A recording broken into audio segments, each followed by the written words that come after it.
Olá pessoal, meu nome é Iago Farias, eu sou fotógrafo e eu quero mudar a minha relação com a fotografia e com o audiovisual a partir desse ano. E eu tomei a iniciativa de fazer aqui agora uma espécie de diário dessa transformação, porque eu quero me tornar cada vez mais profissional, mas também eu quero construir uma carreira artística decente. Eu sei que é esquisito falar isso, mas eu penso em fazer exposição, fotolivros, buscar temas que eu tenho interesse, e para isso eu preciso fazer uma mudança na minha vida. Eu preciso organizar essas coisas e entender como esse mercado funciona para que eu consiga de fato fazer essa transição que está de alguma forma acontecendo já nesse momento. O primeiro ponto que eu tenho para falar nesse pequeno diário é que esse ano eu tomei algumas decisões. Uma delas é de fato me aplicar em editais e buscar formas de financiamento para ideias e projetos que eu queira executar. Eu por muito tempo achei que eu tinha que fazer isso sozinho, mas na verdade uma experiência recente me mostrou que eu preciso de pessoas para me ajudarem a conceber essas ideias. Ano passado eu tive uma exposição com o meu coletivo Amendoeira aqui no Rio de Janeiro, no Mucabe. E essa exposição foi composta por dezenas de pessoas, desde as pessoas expositoras até as pessoas que estavam na produção. Então nenhum trabalho é solo, nenhum trabalho se faz sozinho.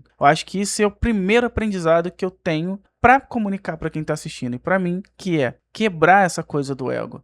Porque isso nos impede de olhar para o futuro e olhar de uma forma compartilhada. E isso às vezes traz resultados que a gente nem consegue ter ideia. Então, esse é um ponto muito importante. Uma outra coisa que eu também comecei a valorizar muito foi o meu processo criativo. Eu acho que por muito tempo eu aprendi que eu deveria ficar sempre vendo o que os outros estão fazendo, e aí eu acho que talvez de alguma forma espelhar aquele método pudesse funcionar para mim, e cara, não funcionou nenhuma vez. Na verdade, pode ter funcionado em algum momento, mas nenhuma dessas vezes foi algo tão original assim, algo que de fato eu conseguisse olhar e falar assim, pô, aqui tem muito de mim. Das vezes que eu consegui fazer algo que eu realmente admirei e que eu gostei, que eu vi, que eu me apliquei e funcionou, geralmente eu respeitei meu processo criativo. E para isso acontecer, eu comecei a fazer algumas coisas que servem como um processo meu de aprendizado. Uma delas é ter um caderno. Esse caderno aqui que vai me acompanhar nesse processo de aprendizado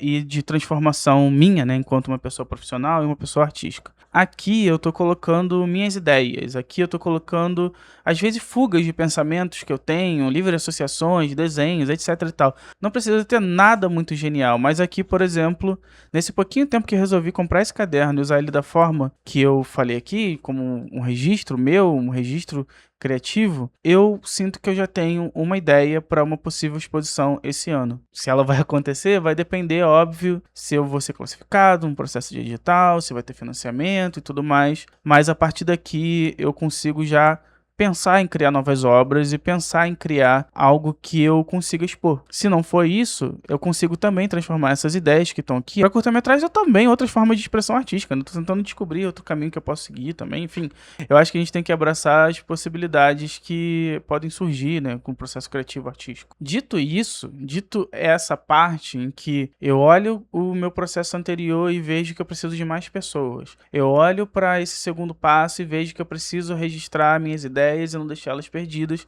porque elas podem se transformar em muita coisa que eu talvez nem soubesse que era capaz. Uma outra coisa que eu também tenho que melhorar e muito, para além dessas duas, é como eu armazeno todo o trabalho que eu já fiz até agora. Eu sinto uma grande dificuldade nisso. Não é fácil para mim. Eu tenho alguns HDs cheios, outras coisas que eu poderia jogar fora, mas eu fico com um certo medo de começar a fazer isso e perder algumas coisas que talvez eu achasse interessante no futuro. Mas o que acontece é que geralmente quando passa o tempo, quase nada daquilo que eu resolvi guardar por precaução foi utilizado. Então eu sinto que eu preciso melhorar nisso. Eu acho que talvez esse passo de olhar para tudo que eu já fiz antes, para fotos que em excesso, repetições e tudo mais, seja uma forma talvez de dar esse segundo passo, que é olhar para tudo que eu fiz, ver o que eu construí e começar a construir coisas novas. Porque sem identificar esse terreno, sem identificar esse território, eu sinto que eu não vou poder caminhar muito longe, sabe? Tipo, quando eu falo, por exemplo, de fotolivro e falo sobre a importância que eles têm, eu sinto que eu preciso dar esse passo. Construir um fotolivro, mesmo que seja uma zine, com algumas fotos e trabalhos que eu acho interessante,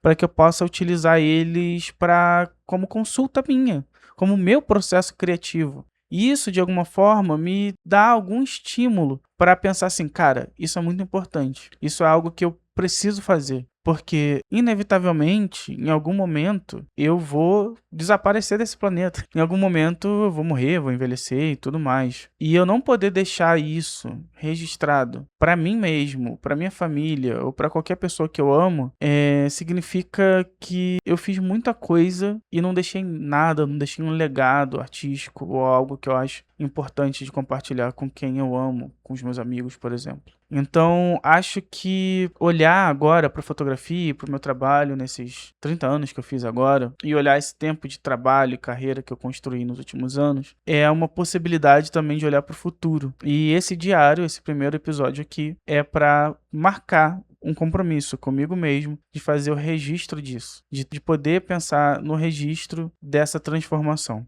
E também, de alguma forma, estimular qualquer pessoa que possa assistir esses vídeos. A partir de agora, eu pretendo falar um pouco mais sobre esses fotolivros, falar um pouco mais sobre o meu processo criativo, experimentar fotografia de diversas formas diferentes. Eu tô numa de voltar a fotografar com câmera analógica, eu tenho uns filmes perdidos, eu tenho a minha câmera analógica, fazer esse registro de processo, e se tudo der certo, logo em breve eu vou estar registrando também a minha primeira exposição solo, ou talvez o meu primeiro filme ficcional, curta ficcional ou documentário, enfim. É isso, espero que esse vídeo tenha valido de alguma forma para você. Pegue papel, caneta, sua experiência, as pessoas que você confia e que você ama, e construa coisas com essas pessoas, porque no final das contas, ninguém é forte sozinho. Então, é isso. Valeu, até mais.